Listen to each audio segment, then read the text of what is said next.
ശബരിമല സ്വർണ്ണക്കൊള്ളയിലെ ഒന്നാം പ്രതി ഉണ്ണികൃഷ്ണൻ പോറ്റിയുടെ മൊഴി വ്യാജമെന്ന നിഗമനത്തിലാണ് സ്പെഷ്യൽ ഇൻവെസ്റ്റിഗേഷൻ ടീം.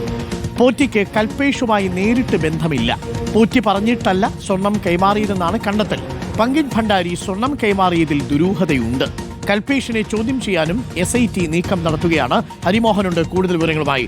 ഹരിമോഹൻ, ഇപ്പോൾ ഈ അന്വേഷണ സംഘത്തെ അവസാന നിമിഷം ഈ ഉണ്ണികൃഷ്ണൻ പോറ്റി തെറ്റായ മൊഴികൾ പറഞ്ഞ് വഴിതെറ്റിക്കാൻ ശ്രമിക്കുന്നുണ്ടോ? അങ്ങനെയൊരു സംശയം SITക്കുണ്ടോ ഹരി?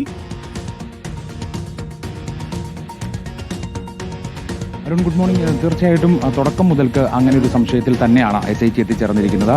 അതിൽ നമ്മൾ നേരത്തെ തന്നെ പറഞ്ഞിരുന്നു, ഈ നാഗേഷ് എന്ന് പറയുന്ന പേരുമായിട്ട് ബന്ധപ്പെട്ടുകൊണ്ട് ഏറെ ആശയക്കുഴപ്പം നിലനിൽക്കുകയായിരുന്നു.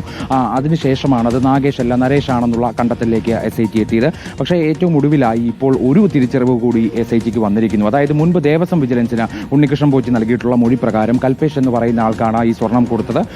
ഈ പങ്കജ് ഭണ്ഡാരിയാണ് ആ സ്വർണം കൈമാറിയത്. തനിക്ക് കൽപേഷിനെ അറിയാം, താൻ പറഞ്ഞിട്ടാണ് അത് മാറിയത് എന്നടക്കമുള്ള കാര്യങ്ങൾ ഉണ്ണികൃഷ്ണൻ പോറ്റി അന്വേഷണ സംഘത്തോട് പറഞ്ഞിരുന്നു. പക്ഷേ ഇപ്പോൾ അന്വേഷണ സംഘത്തിന് ബോധ്യപ്പെട്ടിരിക്കുന്നത് ഈ നേരിട്ട് ഈ കൽപേഷുമായി യാതൊരു ബന്ധവും ഉണ്ണികൃഷ്ണൻ പോറ്റിക്കില്ല. മാത്രമല്ല, ഈ സ്വർണം കൈമാറിയതും ഉണ്ണികൃഷ്ണൻ പോറ്റി പറഞ്ഞിട്ടല്ല എന്നുള്ളതാണ് ഒരു പ്രാഥമിക നിഗമനമായി ഇപ്പോൾ SIT പറയുന്നത്. മറ്റെന്തോ തരത്തിലുള്ള ചില ബന്ധങ്ങൾ, അത് ഈ ഗൂഢാലോചനയിൽ പങ്കെടുത്ത ആളുകളാവാം, അതല്ലെങ്കിൽ ഒരുപക്ഷെ അതിനു പിന്നിലുള്ള ഉന്നത ബന്ധങ്ങളാവാം എന്നുള്ള ഒരു സംശയത്തിലേക്ക് കൂടി SIT എത്തിയിരിക്കുകയാണ്. അതായത് തെറ്റിദ്ധരിപ്പിക്കുന്നതിന് വേണ്ടി ഒന്നിലധികം മൊഴികൾ ഈ ഉണ്ണികൃഷ്ണൻ പോറ്റി പറഞ്ഞിട്ടുണ്ട് എന്നുള്ളതാണ് പ്രധാനപ്പെട്ട ഒരു കണ്ടെത്തലായി വന്നിരിക്കുന്നത്. അങ്ങനെയാണെങ്കിൽ ഉണ്ണികൃഷ്ണൻ പോറ്റിയിൽ നിന്ന് കൂടുതൽ കാര്യങ്ങൾ അറിയേണ്ടതുണ്ട്. ഇത്തരത്തിൽ തെറ്റിദ്ധരിപ്പിക്കുന്ന മൊഴി നൽകിയത് കൊണ്ട് തന്നെ അന്വേഷണത്തിന്റെ തുടക്കത്തിൽ ഈ SIT നടത്തിയിട്ടുള്ള അന്വേഷണത്തിൽ ചില പ്രശ്നങ്ങൾ ഉണ്ടായിട്ടുണ്ട്. അത് പിന്നീട് ആദ്യഘട്ടം കഴിഞ്ഞ ശേഷം മാത്രമാണ് അതിന്റെ ഒരു തിരിച്ചറിവിലേക്ക് എത്തിയതും പിന്നീടാണ് ഈ പറയുന്ന ബംഗളൂരുവിലെയും ചെന്നൈയിലെയും ഒക്കെ തന്നെ തെളിവുകൾ കണ്ടെത്തിയതിന്റെ അടിസ്ഥാനത്തിലാണ് ആ പിഴവുകൾ ഉണ്ടായി, അല്ലെങ്കിൽ അത്തരത്തിൽ തെറ്റിദ്ധരിപ്പിക്കൽ ഉണ്ടായി എന്നുള്ള കാര്യം SIT തിരിച്ചറിഞ്ഞത്.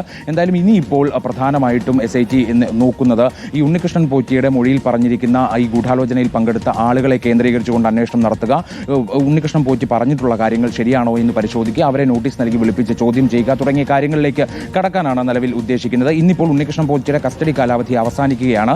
ഇന്ന് കോടതിയിൽ ഹാജരാക്കും, റാന്നി മജിസ്ട്രേറ്റ് കോടതിയിൽ ഹാജരാക്കുകയാണ്. ഒരുപക്ഷെ അതൊരു സാധ്യതയാണ്. അതായത് SIT ഇന്ന് രണ്ടാമത്തെ കേസിൽ കൂടി അറസ്റ്റ് രേഖപ്പെടുത്താനുള്ള അപേക്ഷ, അതായത് കട്ടിളപ്പാളികളിലെ സ്വർണ്ണ കവർച്ചയുമായി ബന്ധപ്പെട്ട കേസിൽ അറസ്റ്റ് ചെയ്യാനുള്ള അപേക്ഷ കോടതിയിൽ സമർപ്പിക്കുകയും കോടതി അത് അംഗീകരിക്കുകയും ചെയ്യാനുള്ള സാധ്യതയാണ് ഇന്നിപ്പോൾ നിലവിലുള്ളത്. Arun, okay, thank you. ഇപ്പോൾ ഹരിമോഹനാണ് വിവരങ്ങൾ നൽകിയത്.